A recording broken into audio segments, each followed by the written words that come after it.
This is my review for Sonic Colors, released on the Nintendo Wii in 2010, and I'm just here to tell you guys, as a long-time Sonic the Hedgehog fan, I believe this is the best Sonic game released since Sonic Adventure.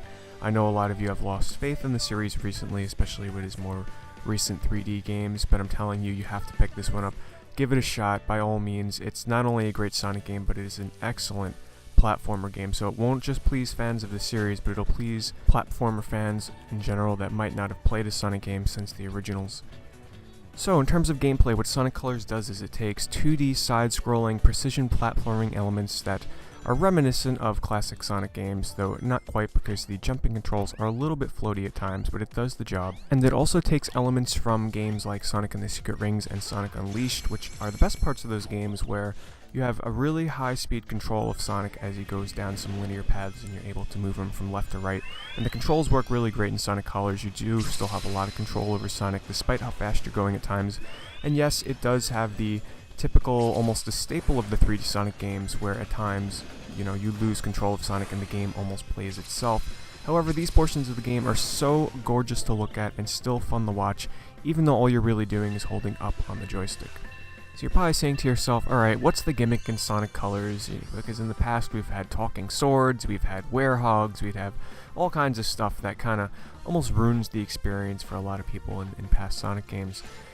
So yes, there is a gimmick, I guess you can say, in Sonic Colors, but it's a very good gimmick. That's the wisps in Sonic Colors. It's the alien creatures that have different colors, but these wisps, these alien creatures, grant Sonic his power-ups in the game, and it is a very big gameplay element.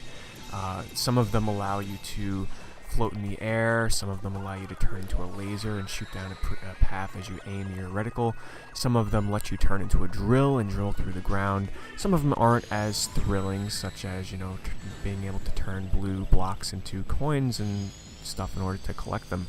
But let me just say that the color wisps in the game and the power-ups really add to the charm of Sonic Colors.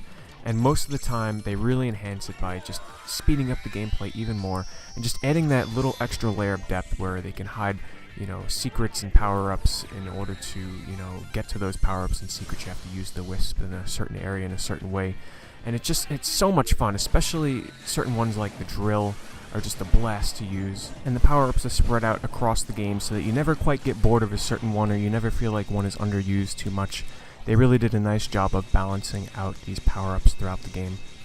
There are 6 different worlds in Sonic Colors, each with its own different theme, and they're very different and very varied, and each of these worlds has 6 levels and 1 boss. And the worlds in Sonic Colors are flat out beautiful, some of the absolute best graphics I've ever seen on the Wii. It looks... I can't even express how awesome some of these levels look. I'm sure you're watching the gameplay here, and I tried to highlight some pretty cool moments in the game. But they do a really excellent job of varying the different worlds.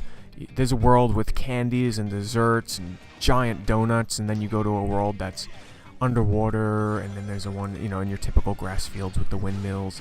And then there's like a sort of a horror-themed one with asteroids out in space, and there's your typical sci-fi one.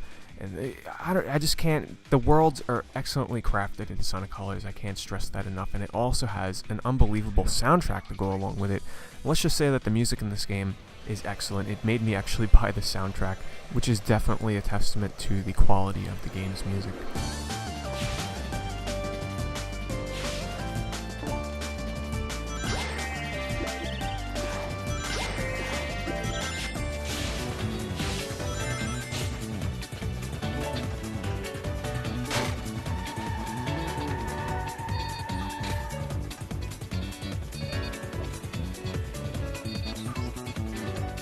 Sonic Colors just has so much going on in its environments and its atmosphere. It's fun to look at, and no pun intended, but it's very colorful as well.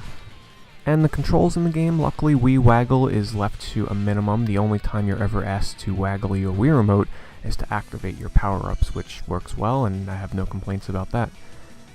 So in terms of game length, the game should take you approximately 5 to 7 hours on your first time through. There is a lot of chance for replayability because there's different ranks you can get and different hidden red coins throughout the levels that you want to collect. But in my recommendation on your first time through Sonic Colors, don't get too caught up in the rankings and the hidden items and such.